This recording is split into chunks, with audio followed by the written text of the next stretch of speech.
पालकी उठाओ। रुकिए, ठहरिए, रुक जाइए स्वामी। क्या हुआ?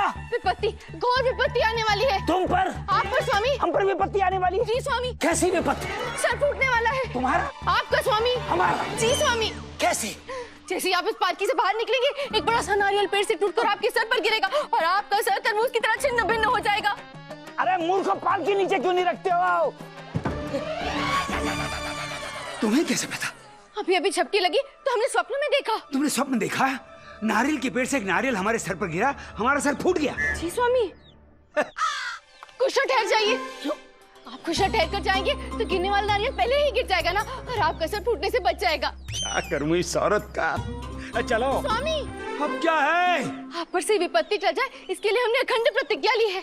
प्रतिज्ञा? जी स्वामी। कैसे प्रतिज्ञा? 1 सप्ताह तक प्रातः काल और सायकाल मंदिर जाकर उठक बैठक करनी होगी। हाँ तो करो ना, हमें क्यों बता रही? आपको करनी है। क्या करनी है? उठक बैठक। अच्छा है? जी स्वामी, यही तो प्रतिज्ञा ली है हमने कि आपको 1 सप्ताह तक प्रातः काल और सायकाल 4-4 घंटे मंदिर जाकर उठक बैठक करनी होगी, और यदि प्रतिज्ञा पूरी ना हुई तो फोड़े। घोड़े? फोड़े स्वामी, फोड़े।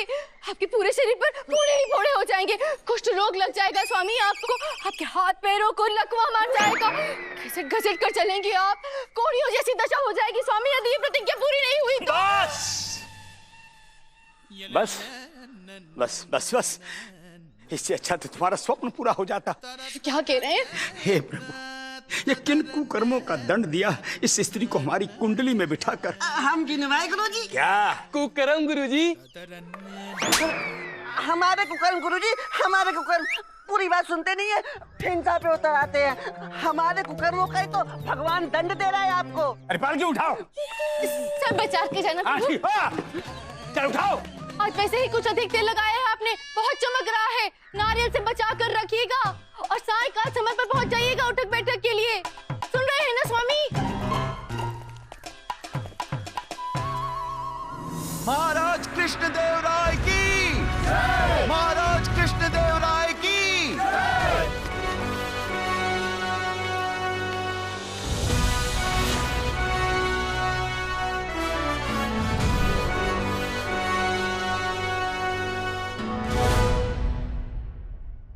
दरबार की कार्रवाई आरंभ की जाए। महाराज, आज की दरबार की कार्रवाई आरंभ करने से पहले क्या महाराज अपना दिया हुआ वचन पूरा नहीं करना चाहेंगे? कौन सा वचन? महाराज, पंडित रामकृष्ण को दिया हुआ वचन। उनकी बुद्धिमत्ता और बुद्धि कौशल से प्रसन्न होकर उन्हें अपना विशेष सलाहकार बनाने का वचन।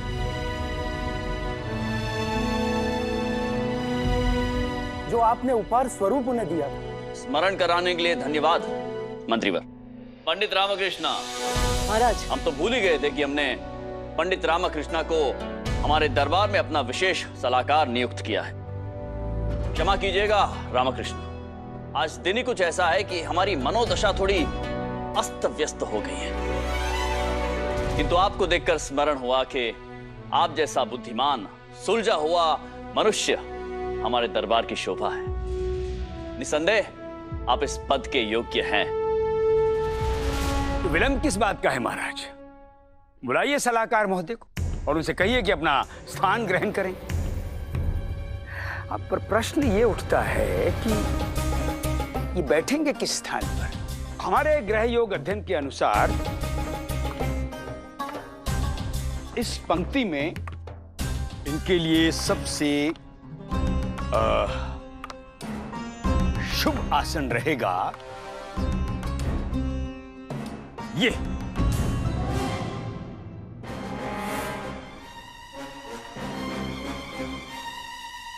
ये आसन? परंतु आचार्य, इस पर तो लक्ष्मण राव बैठा करते थे। थे अर्थात? चले गए। कहाँ? ऊपर। हाँ? स्वर्ग से धार गए। कैसे? कैसे? ऐसे जल पी रहे थे, यहां बैठे, जल गले में अटका, सांस रुकी, पहुंच गए। कहाँ? ऊपर। और हाँ, कृष्ण स्वामी ओहो स्वयं युवावस्था में लेने आ गए। कौन? यमराज यहीं बैठते थे कृष्ण स्वामी। बेचारे मंदिर से आ रहे थे, हाँ? मंदिर की सीढ़ियों पर केले का छिलका था, छिलके पर पैर पड़ा, पैर फिसला और धड़ाम से सर टकराया सीढ़ियों से और लुढ़कते हुए धड़ धड़ धड़ धड़ धड़ नीचे पहुंच गए। कहां? ऊपर। यमराज अपने साथ ले गए।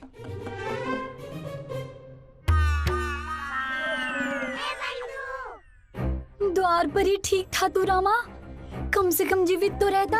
हाँ, मैं भी यही सोच रहा हूँ बंधु। आचार्य तथाचार्य, वैसे तो हम इन बातों को नहीं मानते हैं, किंतु क्या आपको नहीं लगता है कि यह आसन थोड़ा सा अभिशप्त है? अर्थात जो भी इस आसन पर विराजमान होता है वो इस संसार से विदा ले लेता है। कहीं हमारे पंडित रामकृष्ण को कुछ हो गया तो? नहीं महाराज, नहीं, इन्हें कुछ नहीं होगा। हमारे विदूषक महोदय को क्षमा क्षमा क्षमा। अब ये विदूषक महोदय कहाँ रहे? अब तो ये सलाहकार महोदय हो गए। हमारे सलाहकार महोदय को ये छोटे मोटे श्राप अभिशाप ये कुछ नहीं कर पाएंगे। इतने बड़े विद्वान, बुद्धिमान, तीक्ष्ण बुद्धि वाले हैं ये कोई ना कोई युक्ति निकाल कर ये श्राप अभिशाप को ही पराजित कर देंगे। तो महाराज आप इन्हें इसी आसन पर बिठाइए। और वैसे भी इनके जो ग्रह नक्षत्र हैं उसके हिसाब से इनके लिए इससे भाग्यशाली आसन इस दरबार में और कोई हो ही नहीं सकता है।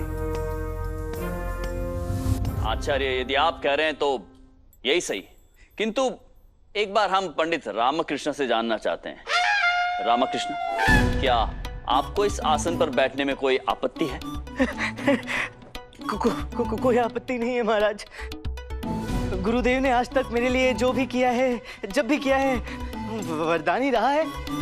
तो यदि आचार्य को लगता है कि ये आसन मेरे लिए योग्य है तो मुझे इनका ये आशीर्वाद सहर्ष स्वीकार है। और वैसे महाराज, मैं तो कर्म में विश्वास रखता हूँ। वास्तविक धर्म तो कर्म ही है, और धर्म में तो इन सारी बेसिर पैर बातों का कोई स्थान नहीं होता है ना। हाँ, हाँ, हाँ। अच्छा लगा आपके विचार सुनकर पंडित रामकृष्ण। आज से ये पद और ये आसन दोनों आपके हुए। हमें पूरा विश्वास है कि आप इस पद की गरिमा को बढ़ाने का पूरा प्रयास करेंगे, बिना किसी पक्षपात के, पूरी ईमानदारी और निष्ठा से आप इसका मान बढ़ाएंगे। पंडित रामकृष्ण, अपना आसन ग्रहण कीजिए।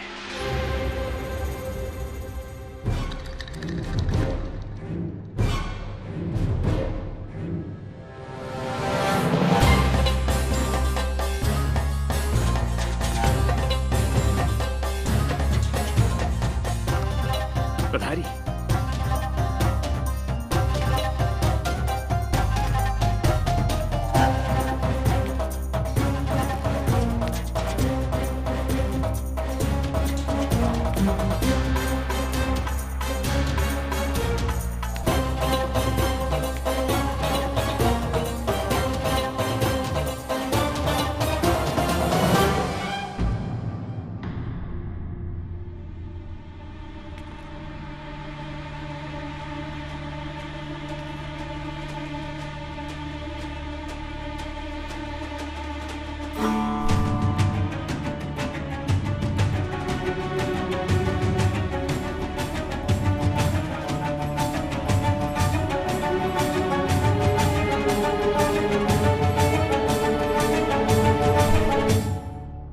दरबार की कार्रवाई आगे बढ़ाई जाए। दरबार की कार्रवाई का पहला चरण हम ठेकेदार शामराव से आरंभ कर सकते हैं। ठेकेदार शामराव, जो पश्चिमी देवासन नगर से उत्तरी पूर्व घाट तक एक मार्ग बनाने का काम सौंपा था, उस मार्ग को बनाने में उन्हें काफी अड़चन आ रही। ठेकेदार शामराव इसी संदर्भ में आपसे भेंट करना चाहते हैं महाराज। यदि आपकी आज्ञा हो तो हम। अवश्य, अनुमति है, बुलाइए उन्हें। महाराज की जय हो।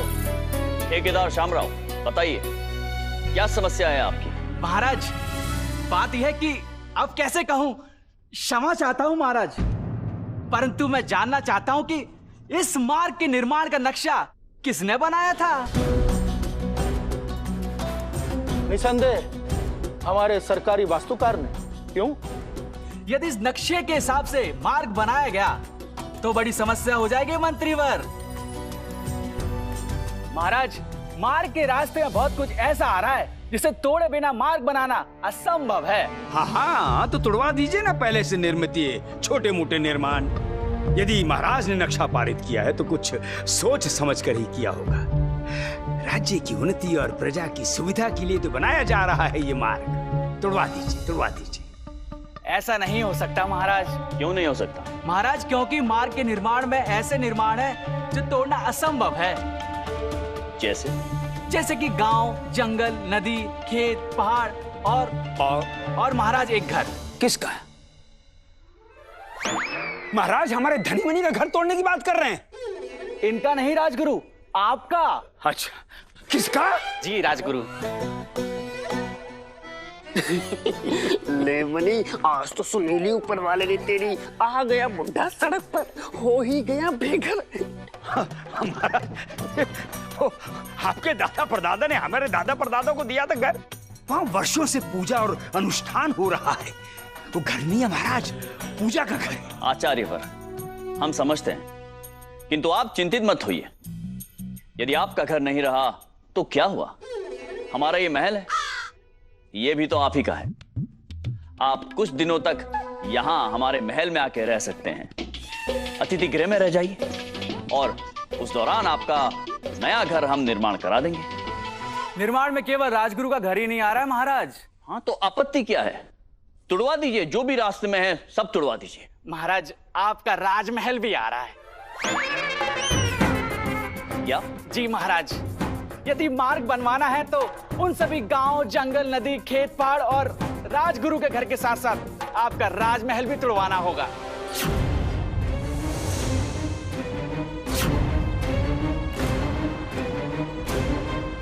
ठेकेदार श्यामराव, ये क्या कह रहे हैं आप?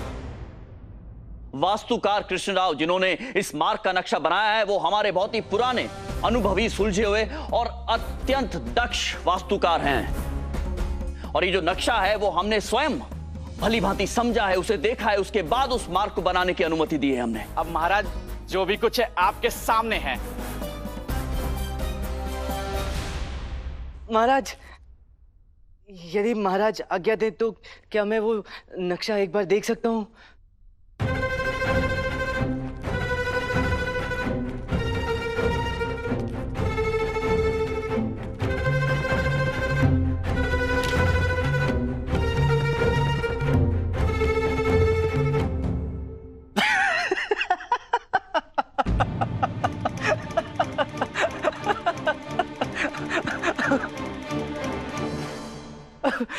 क्षमा करें महाराज, परंतु इस झमेले का पूरा कारण जानकर कोई भी स्वयं को हंसने से रोक नहीं पाएगा। हम उत्सुक है वो कारण जानने के लिए पंडित रामकृष्ण। ये नक्शा उल्टा पकड़े घूम रहे हैं हमारे ठेकेदार महोदय, तो निर्माण तो उल्टा होगा ही महाराज। महाशय, ये नक्शा यूं नहीं, यूं बनाया गया है। सड़क मार्ग इस सीधी दिशा में बनानी है, उल्टी दिशा में नहीं। उल्टी दिशा का अनुसरण करेंगे तो समस्या तो होगी ही महाराज। हद होती है मूर्खता की। ये हो क्या रहा है हमारे महल में? जहां देखो वहां मूर्ख, बेवकूफ और अकल के अंधे दिखाई देते हैं। क्या संदेश जाएगा दुनिया में? यही ना कि राजा कृष्णदेव राय, दुश्मन जिसकी तलवार की धार देखकर चौंधिया जाते हैं, वो मूर्खों के महाराज हैं, बेवकूफों के सम्राट।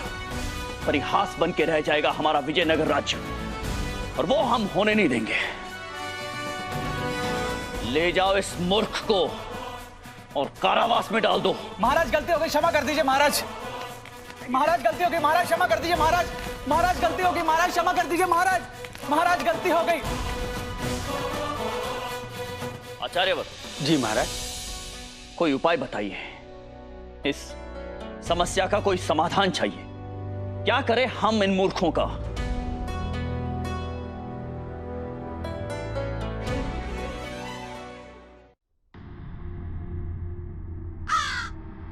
उपाय तो है महाराज, यदि महाराज चाहें तो। दीजिए उपाय आचार्य। महाराज, राज्य में 20 महामूर्ख ढूंढे जाए, ऐसे मूर्ख जिनका कोई सानी ना हो, उन्हें ढूंढा जाए, यहाँ लाया जाए और सबके बीच चौराहे पर 100-100 कोड़े लगाए जाए। उसके बाद आजीवन काल के लिए बंदी गृह में डाल दिया जाए।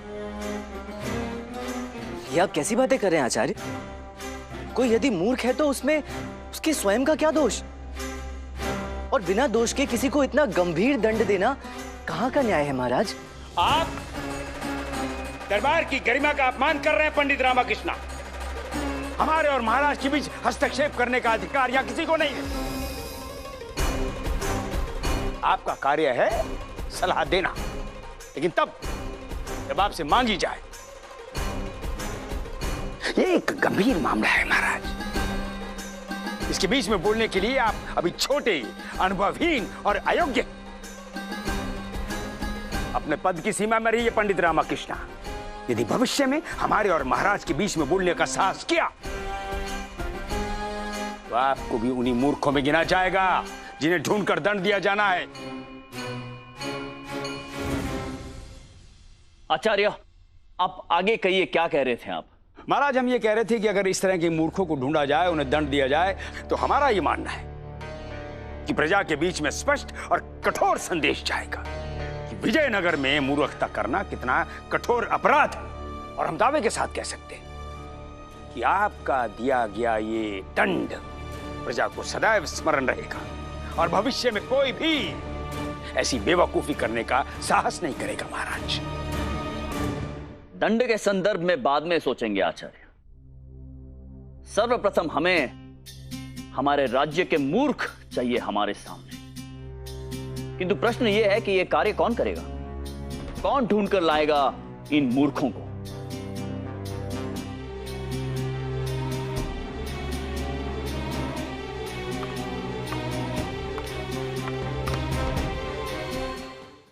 ये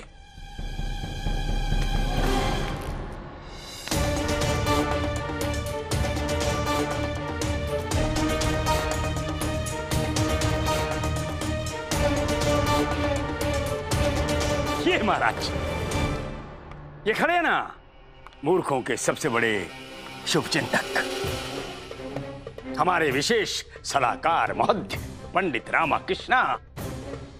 ये संभालेंगे दायित्व, ये ढूंढ कर लाएंगे मूर्खों को। रामा? महाराज, जी हाँ, रामकृष्ण। अब मूर्खों को ढूंढने के लिए तो किसी बुद्धिमान व्यक्ति का होना अति आवश्यक है ना। तो इस कार्य के लिए इससे बड़ा बुद्धिमान और कौन होगा?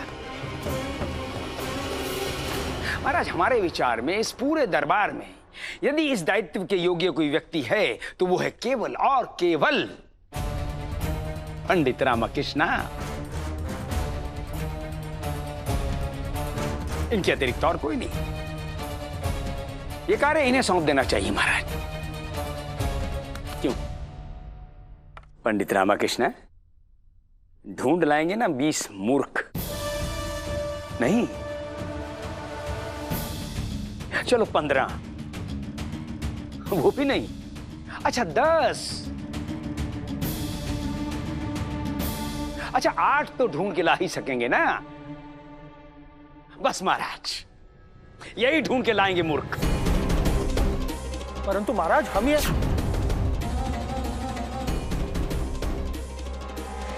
पंडित रामकृष्ण, हम आपसे जानना चाहते हैं कि क्या आपको कोई आपत्ति है इस कार्य में? कोई आपत्ति नहीं है महाराज। यदि आचार्य ने मुझे इस महान कार्य के योग्य समझा है तो यही सही, कोई आपत्ति नहीं है महाराज। अद्भुत, तो निर्णय हो गया। पंडित रामकृष्ण हमारे लिए 8 मूर्खों को ढूंढ कर लाएंगे, वो भी 7 दिनों के भीतर भीतर। महाराज,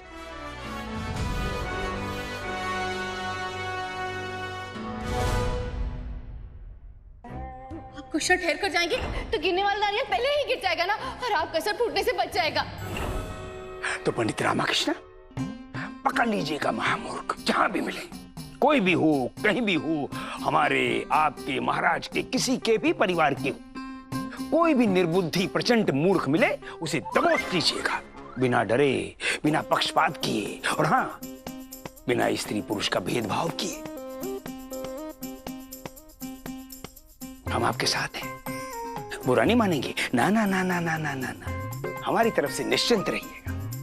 7 लोग दौड़ते हैं, एक को पुरस्कार मिलता है। जब एक ही को पुरस्कार मिलना है तो 7 लोगों को दौड़ाने की क्या आवश्यकता है?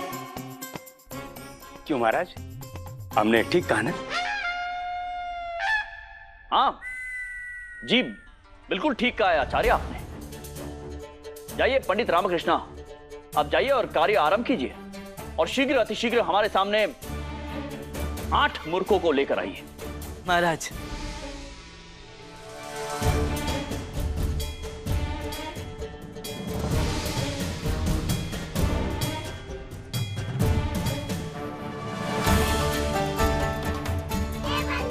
ये क्या हो गया रामा? सर मुंडाते ही ओले। सही कहा बंधु, मैं तो आज यहाँ अपने नए पद का आनंद उठाने आया था, पर ये तो नया झमेला पल्ले पड़ गया। लगता है अभी तक मेरे नक्षत्रों में चैन से बैठने का समय नहीं आया है।